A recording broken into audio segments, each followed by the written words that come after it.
You're listening to the DolphinsTalk.com podcast network.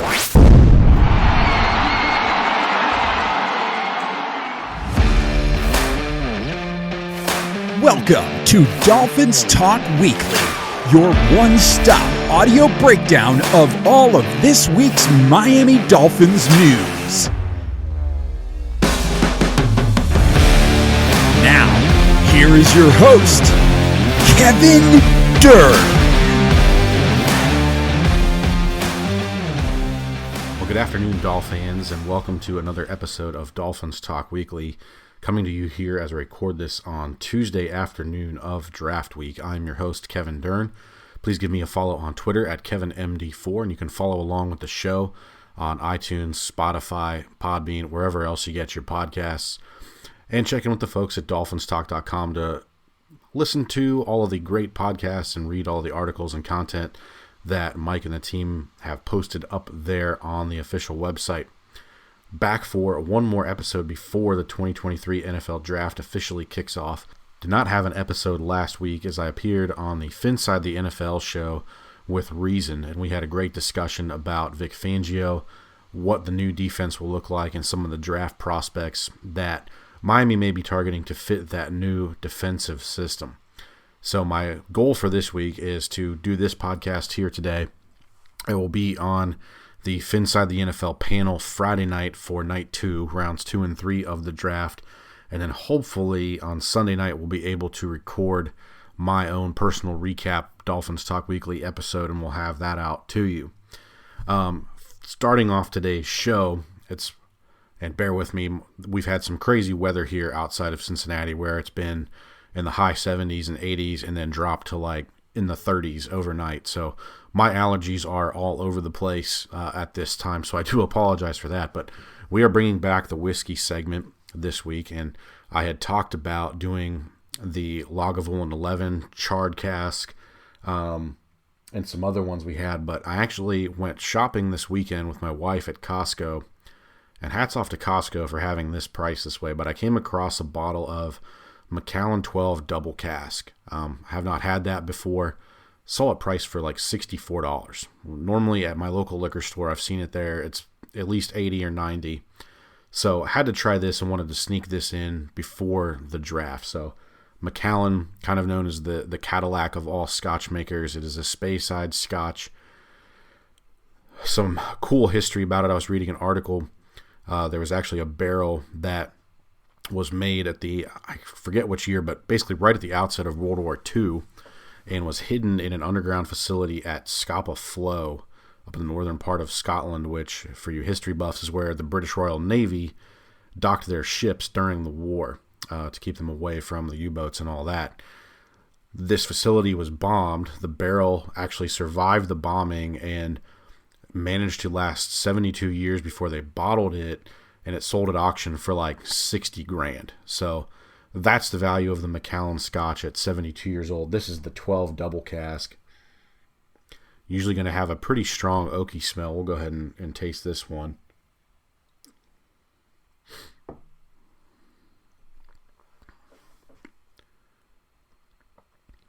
Yeah, very heavy, very clean oaky flavor.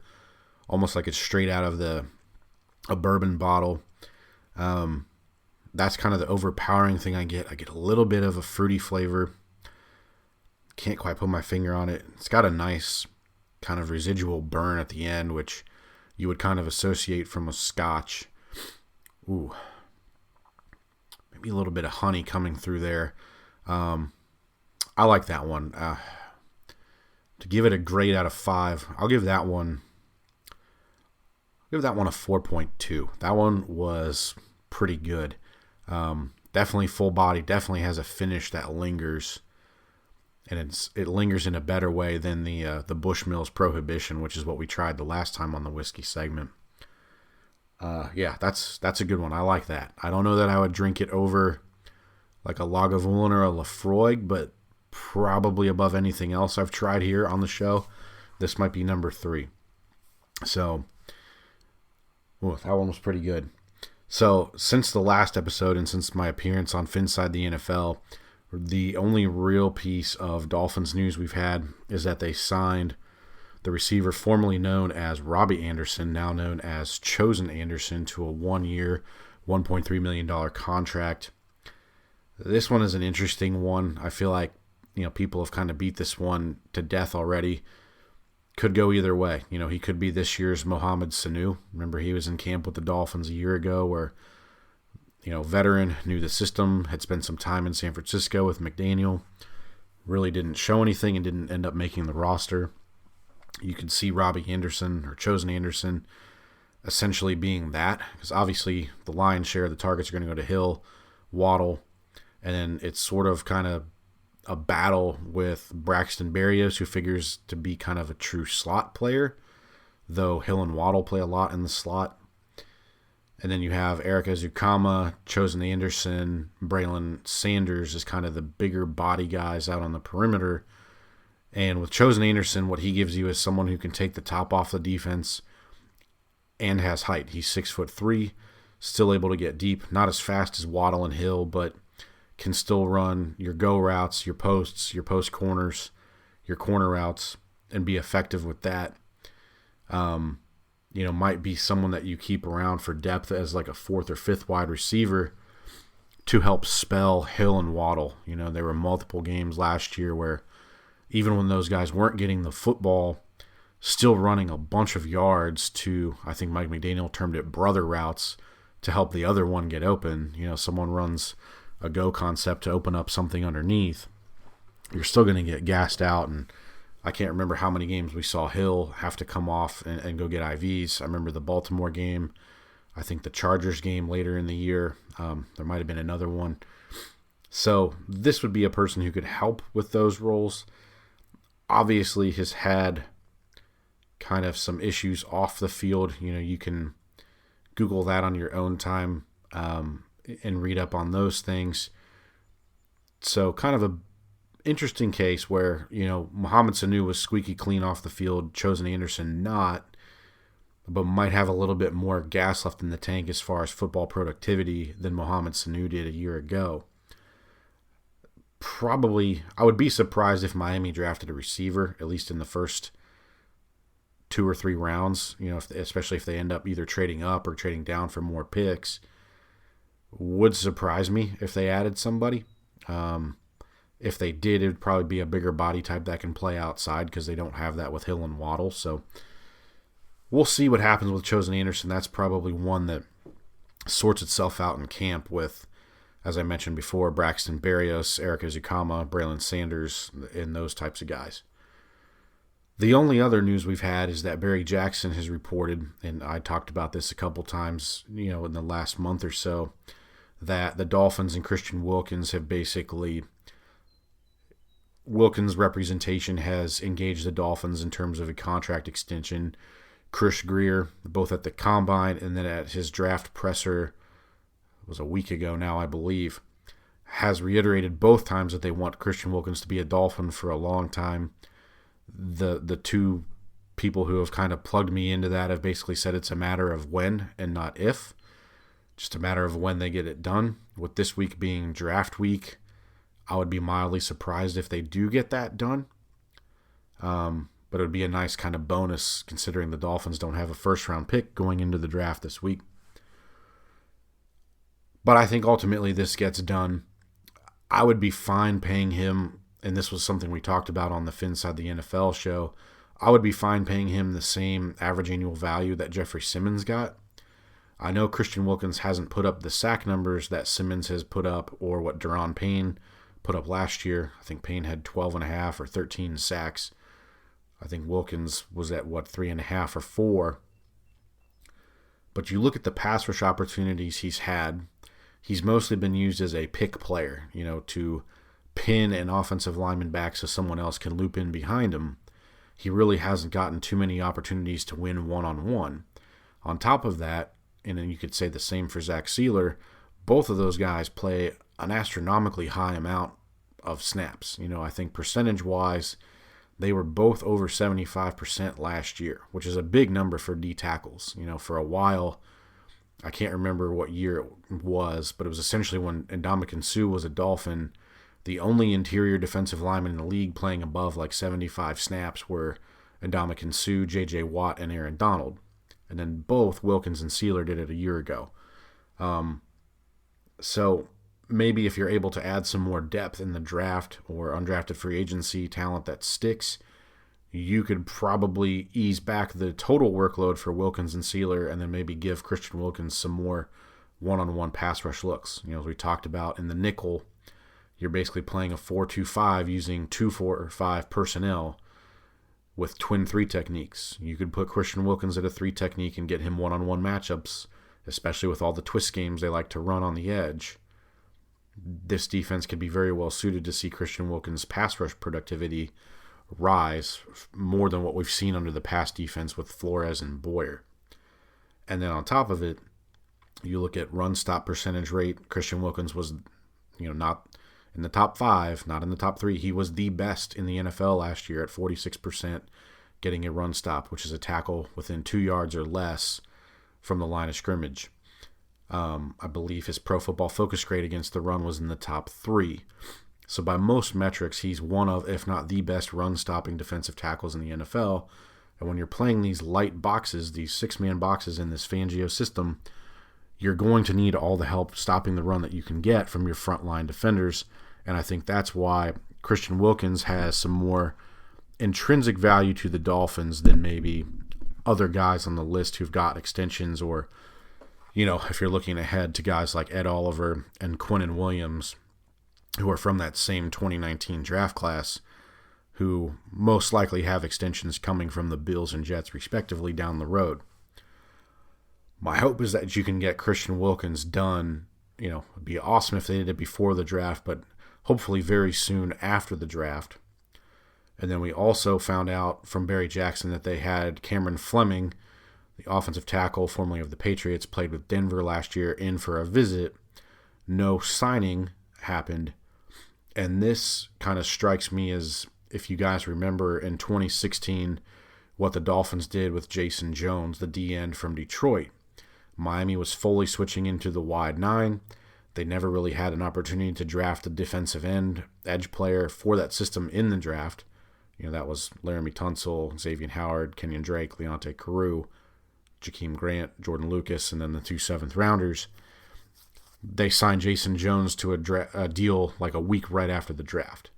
To me, a Cameron Fleming signing or circling back with Brandon Shell feels like to me that they've got someone targeted in the draft, but they're going to need the board to fall a certain way to get their guy. I've been talking with a lot of people, and sort of the 3 names that keep popping up, especially the first 2, would be Matthew Bergeron from Syracuse and Blake Freeland from BYU. Tyler Steen from Alabama, kind of the third place guy in terms of the name I hear the most associated with the Dolphins. It probably has to depend on how that board falls. And, maybe you catch someone like a DeJuan Jones, who has had sort of a nightmare of a pre-draft process, showing up overweight, left the Senior Bowl unannounced, didn't do all the stuff in Indy, didn't participate in the Ohio State Pro Day. His weight's back up to 374, which, was reportedly down in the 350s last year during the season. A lot of stuff going on there. Maybe you catch him sort of backsliding a little bit. But to me, it feels like the Dolphins have someone specific or a couple players specifically targeted. And if the board doesn't fall the right way, then maybe you circle back to a Cameron Fleming or Brandon Shell to compete with Austin Jackson at right tackle. Now, going to try and get through this episode really quickly. The last 2 segments I want to do, I've been able to track what I like to call the Miami meets. Prospects the Dolphins have met with, whether it's been a one-on-one meeting, whether it's one-on-one at one of the All-Star games, the Combine, a Pro Day, or a 30 visit, or even the local Pro Day. I've managed to keep a running list of guys and wanted to go through that and then kind of give you my names for 51, 84, and then what they would do in a trade-up scenario. Just guys I think would be very front and center on their radar come Friday night, or maybe even Thursday night if things get a little wacky. I know you're throwing darts at the board trying to peg who the Dolphins would draft exactly at 51 and 84, so I won't try. I'm just going to give you a lump of names, and we'll go from there. But in terms of the players that the Dolphins have met with, I'm just going to read this off in position in the order of which I was able to confirm it. So this is not a ranking. This is just when I was able to add the name to the list. We'll do the offensive side first, and then we'll do the defensive side of the ball. It's a pretty extensive list, and we'll just go position by position to kind of give you an idea of what they have looked at. And a lot of the names I've been able to source are guys that are going to be day 3, which is 6th and 7th round picks for the Dolphins as things stand, or undrafted guys. Makes sense to me given that they've only got 4 picks, 2 of them in the top 100, 2 of them at the end of the draft. We'll do one more sip of our Macallan here before we get started. So, and then I will say, we'll get to that when we get to the position. The only quarterback I've been able to source is Chris Brim from Notre Dame College. This is not the Notre Dame where Rudy played at. This is the Notre Dame College in Ohio. That's the only quarterback on the list. Running backs. I'm going to go through these names. There is one that I know came in for a 30 visit that has basically been embargoed. I am not allowed to say that, but there's one more name on the list I know of. Maybe we'll see Friday night if that person comes to the Dolphins.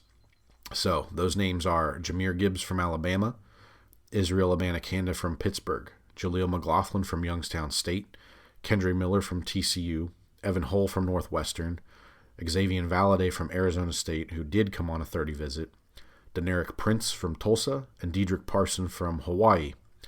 Moving to wide receivers, all these guys feel like undrafted guys, as you'd expect, and there's an awesome name in here. We'll get to that one. He's the last receiver. Elijah Harper from Adams State, Tyrell Shavers from San Diego State, Isaiah Winstead from East Carolina, Ja'Shawn Jackson from Ball State, and give this man the award, Yohines Tyler. That's Yo Hines, like the ketchup, Tyler from Ball State. At tight end, and keep in mind, these are just guys that I've been able to track. So you're not going to hear Darnell Washington's name because I couldn't confirm if they met with him at a pro day, a 30 visit, whatever. These are just the guys I've been able to track. I'm sure they've met with many, many more. As an example, both the Shrine Game and the Senior Bowl had a mechanism where every single prospect there met with each of the 32 teams. So I didn't count that as an official meet because they met with everybody. So the tight ends, Sam Laporta from Iowa, who I'm pretty sure came on a 30 visit, haven't been able to confirm that. But Sam Laporta from Iowa, Tucker Kraft from South Dakota State, Brenton Strange from Penn State, Daniel Barker from Michigan State, and Lachlan Pitts from William & Mary. Offensive tackles, as I mentioned, Matthew Bergeron from Syracuse, Tyler Steen from Alabama, Blake Freeland from BYU, Trevor Reed from Louisville, and Quentin Barrow from Grand Valley State. A pair of guards and a pair of centers round out the offensive players. A guard, Anthony Bradford from LSU, who also played tackle for LSU. Braden Daniels from Utah, those are the 2 guards. And then the centers, John Michael Schmitz from Minnesota and Juice Scruggs from Penn State. Defensively, edge players, and I'm terming these guys as like 3-4 outside linebackers and 4-3 defensive ends. Edge players, it's kind of a fungible hybrid thing in the Fangio defense, so I grouped them all together. Felix Anadike Uzoma from Kansas State is kind of the one big name here at this group. Garrett Nelson from Nebraska, who came on a 30 visit. Titus Leo from Wagner, who also came on a 30 visit. Jalen Griffin from Virginia Tech. MJ Anderson from Iowa State. Deslin Alexander from Pittsburgh, and Dominic Quayon from Southern. Interior defensive linemen. These guys are either guys who could play a 3 technique or 2-eye, or your true blue nose tackle types. Think of the roles that Raekwon Davis, Christian Wilkins, and Zach Sealer play. These are those guys. Carl Brooks from Bowling Green came on a 30 visit. He's an interesting one because he also played as a stand-up defensive end for the Falcons despite being 300 pounds last year. So he played as a true 5 technique and also played inside. Jacqueline Roy from LSU, Kobe Turner from Wake Forest, Mike Morris from Michigan, who was a defensive end for the Wolverines but probably moves inside in the league, Broderick Martin from Western Kentucky. His position coach at Western Kentucky was Kenny Baker, who is now the Dolphins' assistant defensive line coach, so there's a connection there. And Shaquille Brown from Troy round out the interior defensive linemen. Linebackers, DeMarvion Overshone from Texas, who came on a 30 visit, is the one big name there. The rest are Dax Hollifield from Virginia Tech, Vandarius Cowan from Maryland, Noah Sewell from Oregon, and Kavon Bennett from Arkansas State. At cornerback, there's a couple big names here. The first 2 guys might be guys that, if Miami got them in their system, may have some interest in converting them to sort of matchup pieces, guys who could play outside in the slot and as a safety. So the 2 big ones are Keely Ringo from Georgia and Julius Brents from Kansas State. Alex Austin from Oregon State, Terrell Smith from Minnesota, Anthony Johnson from Virginia, Anthony Kendall from Baldwin Wallace, Detrone Young from Duke, DJ Ivey from Miami, Cole Coleman, another good name, from Elon, round out the cornerback group who the Dolphins have met with.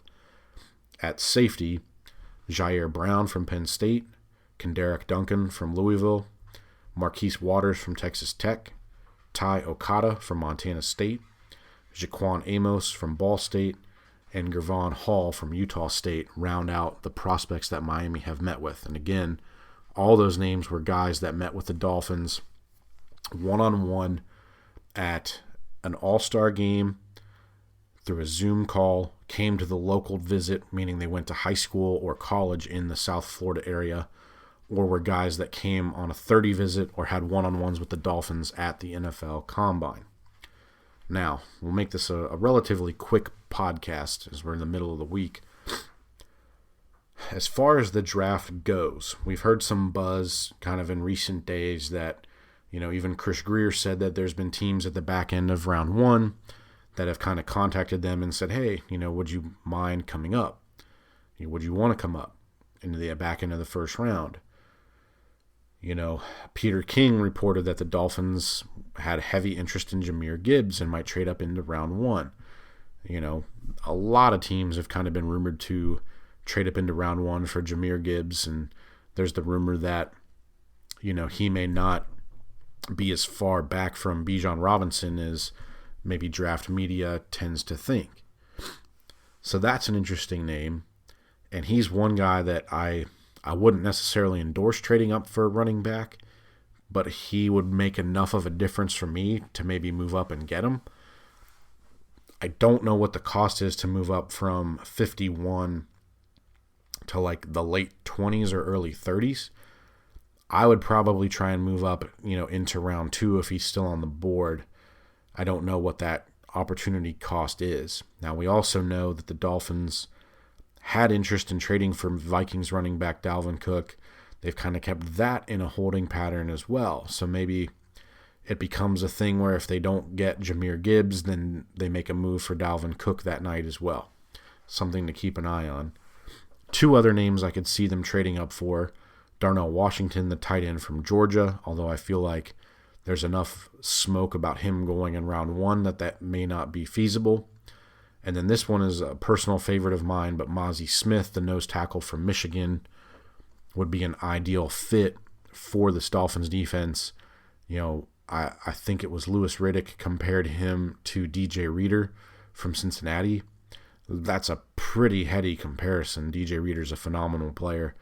But if you get Mozzie Smith in, and you can look at some of what he did against Steve Avila from TCU in that playoff game, he won more than his fair share of reps against Steve Avila, which is pretty impressive. There's been buzz about Steve Avila going in the back end of round 1 as a guard because teams are afraid of this offensive line class. So that would be one, although I don't know that Mozzie Smith has enough of a developed skill set as a pass rusher where he's anything more than a first and second down player for you right off the bat. Are you getting great value to trade up for him? Probably not right away. It's going to have to pay off down the road.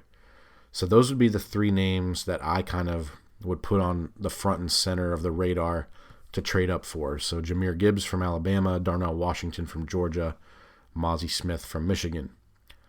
Maybe as a dark horse would be Michael Mayer from Notre Dame. I have a hard time seeing him slip past Dallas, though.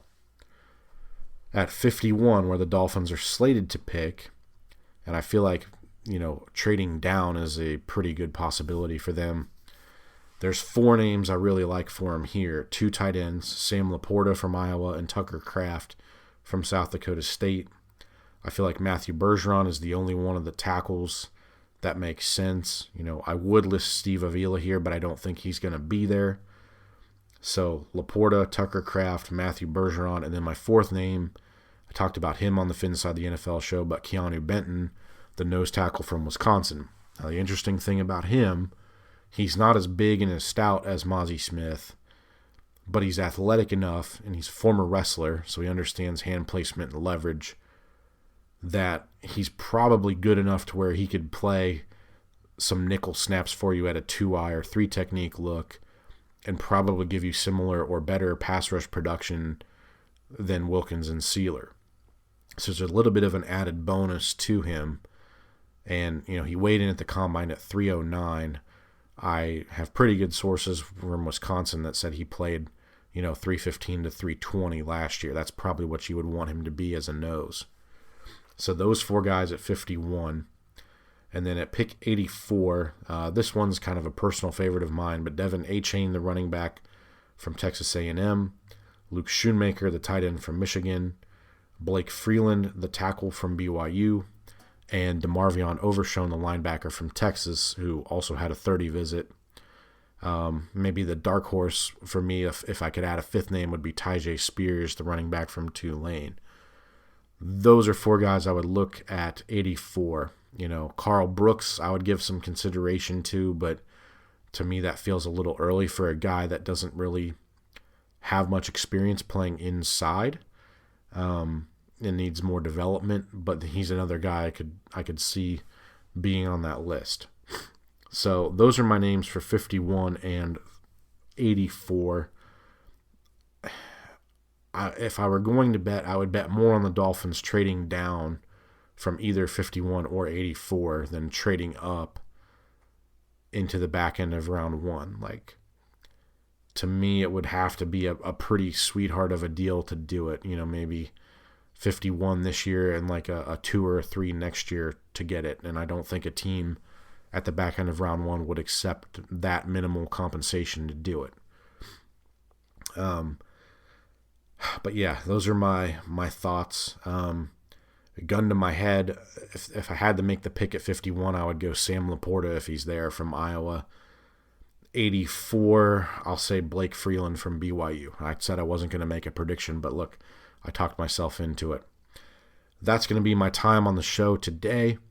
Again, I will be on the Fin Side the NFL draft panel on Friday night for rounds 2 and 3, hoping to have my own episode of Dolphins Talk Weekly recorded Sunday night as we do a draft recap, and we'll have some undrafted free agent names by then as well.